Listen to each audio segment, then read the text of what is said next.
आज का एक इंपॉर्टेंट टॉपिक है जो कि हार्ट डिजीज है। एक इंपॉर्टेंट टॉपिक है heart attack.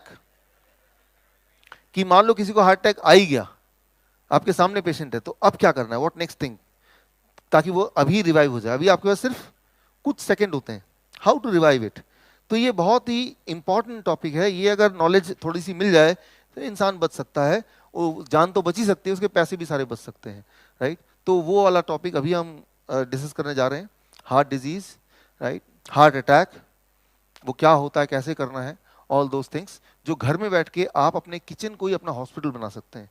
Super speciality hospital, right, super speciality kitchen बना सकते हैं, राइट। सो उसके लिए आपको क्या करना है, आपके पास एक सांप सीढ़ी का एक गेम है, दिस यू आर हैविंग, ठीक है, स्क्रीन पे देखिए, घर में जाके उसको रेफर करना है आपको। आपको सिर्फ जीवन में 7 सीढ़ियां चढ़ना है और आपके घर में 7 सांप हैं, उनको उठा के बाहर फेंकना है। अगर आपने ये कर दिया तो हार्ट डिजीज क्या, वो डायबिटीज क्या, वो हाइपरटेंशन क्या, वो ट्यूमर क्या, वो सिस्ट क्या, वो स्टोन क्या, राइट, वो high cholesterol, these will vanish automatically. Only thing is 7 snake आपके घर में छुपे हुए हैं, किचन में छुपे हुए, उसको उठा के बाहर फेंक दिया और 7 सीढ़ियां चढ़ ली, बस, राइट। तो ये आपका पूरा कंक्लूजन है। सो इनमें समझते हैं। सो सबसे बड़ा जो स्नेक है वो कौन सा स्नेक है, ब्लू। जितना ज्यादा बड़ा स्नेक उतना खतरनाक स्नेक, राइट। जितना बड़ा सीढ़ी, बड़ी सीढ़ी, उतना ज्यादा फायदेमंद सीढ़ी। तो 7 सीढ़ी बनाई मैंने और 7 सांप बनाए हैं, उनका साइज को देख के भी आपको अंदाजा लगेगा, जिस कलर का सीढ़ी और जिस कलर का सांप, तो वो सांप उस कलर का वो वाली बीमारी करता है, और वो सीढ़ी चढ़ेंगे तो वो बीमारी खत्म हो जाएगी। तो कलर का इंपॉर्टेंस पता चल गया, राइट। तो इस एक शीट के अंदर आपके जितने भी लाइफस्टाइल डिजीज है सारे ही कवर हो जाते हैं, राइट। ताकि आप उसको समझ पाएं, उसको याद रख पाएं, उसको घर पे जाके इंप्लीमेंट कर पाएं, और एक छोटा बच्चा भी घर पे है तो उसको भी सिखा पाएं through this game of snake and ladder, right. So that is the importance of this game. So the most difficult, सबसे बड़ा सांप, सबसे खतरनाक सांप है सांप, कौन सा कलर का है ये, blue. This is the snake of diagnosis. सबसे पहले तो इससे बचना है, हर हाल में इससे बचना है, राइट। ये कारण है सबसे ज्यादा लोगों के डिजीज रहने में, सिक रहने में, that start with diagnosis. Diagnosis करेंगे, राइट। आप हेल्दी से हेल्दी इंसान ले आइए जो आपकी नजर में सबसे हेल्दी है, और उसको फुल बॉडी चेकअप कराइए, मेरा फुल बॉडी चेकअप कराइए फॉर एग्जांपल। लेकिन जब मैं बाहर आऊंगा तो सारी रिपोर्ट देखूंगा तो मैं दुनिया का सबसे ज्यादा सिक मिलूंगा, राइट, रिपोर्ट ऐसा बोलेगी। तो कितना भी हेल्दी हो, डॉक्टर तब तक चेक करते हैं, तब तक टेस्ट करते रहते हैं, तब तक, मतलब जब तक कुछ तो निकले ना कम से कम। सो और टेस्ट इतने सारे हैं, कुछ ना कुछ करेंगे। तो क्योंकि हम कोई फैक्ट्री के बनाए हुए प्रोडक्ट नहीं है कि बिल्कुल सारे पैरामीटर वैसे ही मिलेंगे जैसे एक्सपेक्टेड है। हर इंसान यूनिक है, राइट। सो हमारे जो पैरामीटर्स हैं वो फैक्ट्री के हिसाब से डिजाइन नहीं है। तो डायग्नोसिस में आपको 1 मिनट में ये सांप को मैं बता देता हूं, खत्म करता हूं, फिर अगले सीढ़ी में जाता हूं। कोलेस्ट्रॉल की बात करते हैं, 1978 की बात करें, 1978 में था 300 से ऊपर जो कोलेस्ट्रॉल है उन्हीं को बोलेंगे हाई कोलेस्ट्रॉल। यानी कि 300 से ऊपर जो लोग हैं वही लोग कोलेस्ट्रॉल की दवा लें। 1998 में क्या कर दिया, 250 240 से ऊपर जिनका होगा उनको हाई कोलेस्ट्रॉल बोलेंगे। 1998 के बाद क्या कर दिया, 200 से ऊपर जो है वो हाई कोलेस्ट्रॉल और ये नॉर्मल। अब देखिए थोड़े से लोग नॉर्मल रह गए और ज्यादा लोग जो हैं वो एबनॉर्मल हो गए। और आज की बात करें नाउ, राइट, तो अब नया रूल ये है कि किसी की उम्र अगर 45 से ऊपर है तो उसको टेस्ट करने की जरूरत नहीं है, सीधा कोलेस्ट्रॉल की दवा स्टार्ट कर दो, राइट। तो ये नया रूल है, राइट। यहां तक कि ब्रिटिश मेडिकल जर्नल में आपको हैरानी होगी कि ये भी सजेशन आया फार्मास्यूटिकल कंपनी का कि भाई कोलेस्ट्रॉल की दवा इतनी जरूरी है कि आप जो वाटर टैंक में उसमें उसी में घोल दें।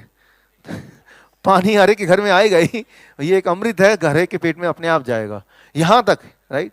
सो तो मैं ये सिर्फ कोलेस्ट्रॉल की बात नहीं, अगर आप थायराइड की बात करें, अगर 2003 तक थायराइड क्या था, 0.1 से लेके 6 के बीच में जिनका टीएसएच लेवल है वो नॉर्मल था, राइट, यहां तक नॉर्मल है। इसके बाद जिनका टीएसएच है उन्हीं को थायराइड की बीमारी मानते थे। अब क्या किया, उसको स्क्वीज कर दिया, छोटा कर दिया, 0.6 को 3 तक ले आए, राइट, और 0.1 को 0.3 तक ले आए। यूं मानिए कि आप फुटबॉल का मैच खेल रहे हैं, आप हारना नहीं चाहते, आप क्या करते हैं, जब भी मौका मिलता है अपना जो गोल पोस्ट है छोटा कर रहे हैं, छोटा कर रहे हैं, छोटा कर रहे हैं।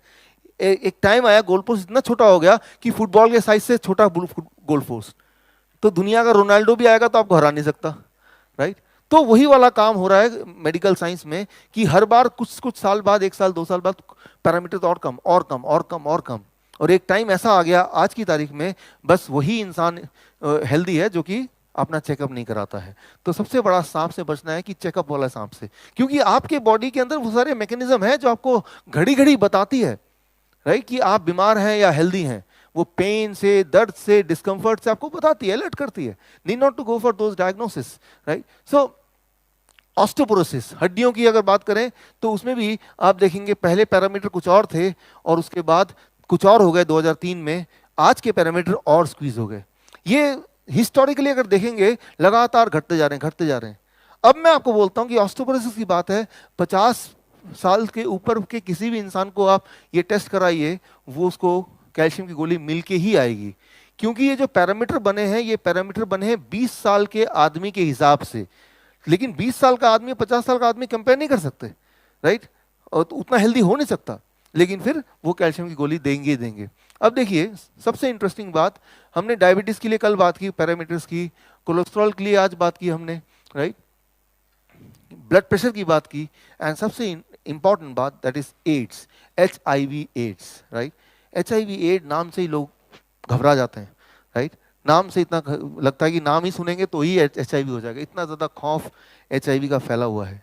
लेकिन इंपॉर्टेंट बात यह है, आपको जान के ताजुब होगा, शॉक्ड होंगे कि HIV एड्स नाम की कोई बीमारी है ही नहीं दुनिया में। There is no such disease called HIV AIDS. तो मैं आपको आंकड़े देता हूं, 1981 जब से शुरू हुआ है तब ये डिसाइड किया गया था कि 12 ऐसी बीमारियों को चुन लिया गया था कि अगर 12 ऐसी बीमारी जैसे इन्फ्लुएंजा है, किसी भी तरह का फ्लू है, राइट, फीवर है, there certain kind of cancer, right, certain kind of lung infection, कि ये सारी 12 बीमारियां हैं। इस बीमारियों का कोई पेशेंट आता है, tuberculosis for example one of them, तो उसको HIV टेस्ट कराओ और अगर उसको पॉजिटिव आएगा तो हम बोलेंगे ये HIV का पेशेंट है, और नेगेटिव आएगा तो बोलेंगे ये उस बीमारी का पेशेंट है। दैट 1981। 1987 में वो 12 बीमारियों को बढ़ा के 25 बीमारियां कर दी गई। ये 25 बीमारियों में से कोई पेशेंट आएगा तो पहले तो HIV टेस्ट कराओ, HIV पॉजिटिव होगा तो बोलेंगे HIV का पेशेंट है, HIV नेगेटिव होगा तो बोलेंगे ये ट्यूबरकुलोसिस का पेशेंट है, ये इन्फ्लुएंजा का पेशेंट है, राइट। तो ठीक इसी तरह से 1992 में 25 डिजीज को कर दी, 25 को कर दी 29। 2008 में अब है 31 बीमारियां। 31 बीमारियों का लिस्ट है एक, उनमें से कोई भी बीमारी के साथ अगर कोई पेशेंट आता है तो बाय डिफॉल्ट उसका HIV टेस्ट होगा, और HIV टेस्ट में HIV पॉजिटिव निकलेगा तो बोल देंगे ये HIV का पेशेंट है, नेगेटिव निकलेगा तो बोलेंगे उस बीमारी का पेशेंट है, राइट। टाइम बहुत कम है, राइट, एक्स्ट्रा टाइम मिलेगा तो मैं इस पार्ट को एक्सप्लेन करूंगा, लेकिन बोलने का मतलब यह है कि अगर आप देखते हैं इतने सारे HIV पेशेंट हैं तो ट्रुथ है कि नंबर ऑफ बीमारियां बढ़ा रहे हैं, तो जितने नंबर ऑफ बीमारियां बढ़ाएंगे उतने HIV के पेशेंट बढ़ जाएंगे, राइट। तो HIV का टेस्ट का साइंस अगर आप देखेंगे तो वो भी उतना ही खोखला है जितना कि बाकी सारी चीज़ देखें। इसके लिए मैंने एक किताब लिखी है, that is HIV AIDS the greatest lie of 21st century, right. अगर आपको ये किताब पढ़नी है तो आप लिख देंगे किताब ये चाहिए तो मैं आपको ईमेल करके ई बुक भेज दूंगा। इंग्लिश में है, हिंदी में आने वाली है, राइट। हिंदी में मेरे ख्याल से within few days, right, by the beginning of next week month Hindi में भी आ जाएगी, तो हिंदी में पढ़ सकते हैं।